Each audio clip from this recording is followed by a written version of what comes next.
ಮೈಸೂರಿನ ಉದಯಗಿರಿ ಗಲಭೆ ಪ್ರಕರಣಕ್ಕೆ ಸಂಬಂಧಪಟ್ಟಂತೆ ಬ್ರೇಕಿಂಗ್ ನ್ಯೂಸ್ ಬರ್ತಾ ಇದೆ. ರಾಜ್ಯ ನಾಯಕರು ರಾಜ್ಯದ ಬಗ್ಗೆ ಗಮನ ಹರಿಸಲಿ. ರಾಜ್ಯದಲ್ಲಿ ಅಭಿವೃದ್ಧಿ ಅನ್ನೋದೇ ಸತ್ತು ಹೋಗಿದೆ.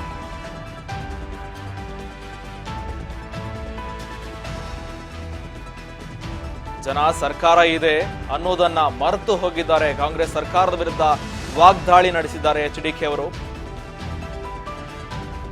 ರಾಜ್ಯದಲ್ಲಿ ಕಾಂಗ್ರೆಸ್ ಸರ್ಕಾರ ಇದೇನೆ ಅಂತ ಮರೆತು ಹೋಗಿದೆ. ಈಗ ಮೈಸೂರಿನ ಉದಯಗಿರಿ ಗಲಭೆ ಪ್ರಕರಣಕ್ಕೆ ಸಂಬಂಧಪಟ್ಟಂತೆ ರಾಜ್ಯ ನಾಯಕರು ಹೇಳಿಕೆ ಕೊಡ್ತಾ ಇದ್ದಾರೆ.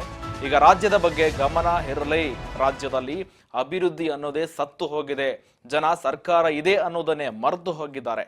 ಈ ಬಗ್ಗೆ ಕಾಂಗ್ರೆಸ್ ವಿರುದ್ಧ ವಾಗ್ದಾಳಿ ನಡೆಸಿದ್ದಾರೆ ಎಚ್.ಡಿ. ಕುಮಾರಸ್ವಾಮಿ ಅವರು. ಹೆಚ್ಚಿನ ಒಂದು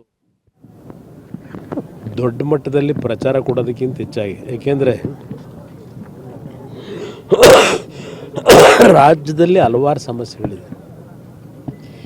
ಮೈಸೂರಿನ ಗಲಭೆ ಪ್ರಾರಂಭ ಆಗಿದ್ದು ಮಾಧ್ಯಮದಲ್ಲಿ ನಾನು ಗಮನಿಸಿರ್ತಕ್ಕಂಥದ್ದು.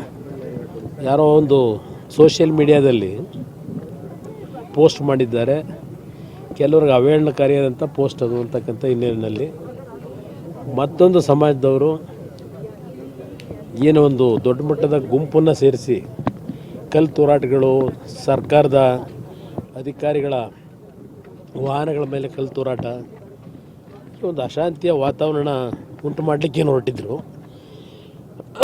ಅದರ ಹಿನ್ನೆಲೆಯಲ್ಲಿ ಈಗ ರಾಜಕೀಯ ಪ್ರಾರಂಭ ಆಗಿದೆ. ನಾನು ಒಂದು ಹೇಳ್ತಕ್ಕಂಥದ್ದು,